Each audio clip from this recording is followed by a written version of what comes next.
देखते होंगे कि तमाम प्रदेशों में भी पेपर लीक हो गया, ये तमाम मामले आते रहते हैं, तो नकल माफिया इसमें लगा है। और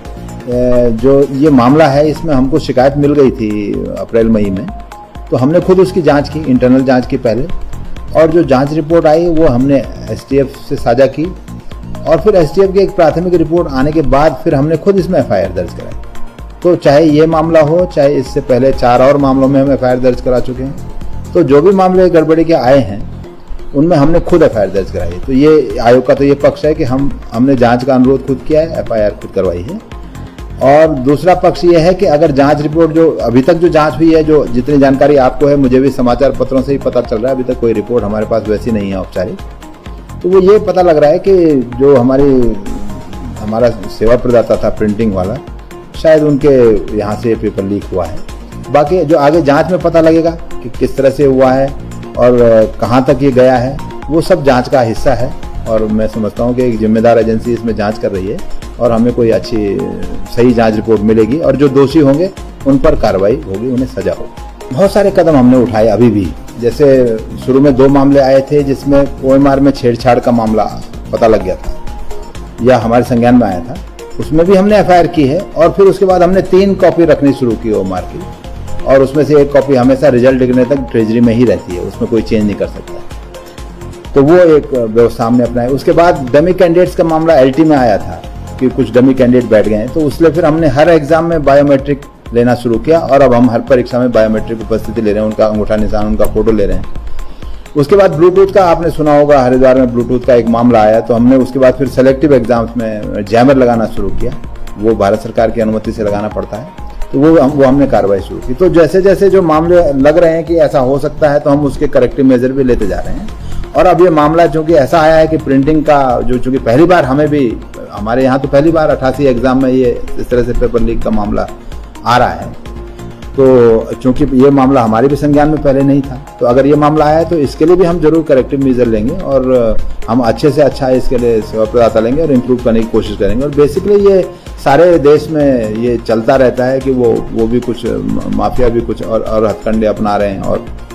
आयोग को भी इम्प्रूवमेंट करने की जरूरत होती है, तो ये एक लगातार चलने वाली प्रक्रिया है। परीक्षा को लेकर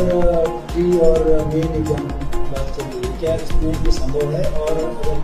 है तो किस तरह से हो सकता है? इस वाले परीक्षा में अगर प्री भी होगा, मेन भी होगा, तो एक चेक बैलेंस बन सकता है, वो उस पर किस तरह से? इसमें हमने 2 मेजर डिसीजन लिए हैं इस मामले के आने के बाद। एक तो हमने ये लिया है कि हम एक नया कानून का प्रस्ताव करेंगे राज्य सरकार के सामने कि वो इस तरह की नकल के बारे में बहुत स्ट्रिंजेंट कानून लाए, और उसमें हम एक प्रस्ताव करने वाले हैं कि इसको नॉन बेलेबल बनाया जाए, संज्ञेय अपराध हो और 10 करोड़ तक का जुर्माना हो, और उसके बाद जो है एग्जाम की कॉस्ट भी रिकवर की जा सके, और जो जरूरत पड़े तो उनके घर वगैरह संपत्ति की कुर्की की जा सके जिन्होंने इस तरह से धन इकट्ठा किया। तो एक तो ये कानून का हमने प्रस्ताव तैयार कर रहे हैं आयोग, और राज्य सरकार के से अनुरोध करेंगे उसे विचार करने के लिए। और दूसरा जो आपने मामला उठाया कि 2 एग्जाम्स का, तो वो दूसरा निर्णय था आयोग का। इसके बाद जो हमने आयोग बैठक में लिया है वो ये है कि 2 टियर का एग्जाम हो, एक प्री हो जो बड़ा होगा जिसमें 3 लाख 4 लाख जितने भी बच्चे होंगे वो भाग लेंगे, और उसके बाद हम कुछ सिलेक्टिव पदों के सापेक्ष कुछ कैंडिडेट्स का मेंस लेंगे, जिससे हम प्री और मेंस को ज्यादा कंट्रोल कर सकें। और कंट्रोल माने कि सुचिता की दृष्टि से उसमें हम हर तरह से जैमर वगैरह हर चीज करके, और उसका मोड भी हम बदल सकते हैं कि एक ऑफलाइन एक ऑनलाइन, तो उसमें एक में फिर प्रिंटिंग वगैरह कोई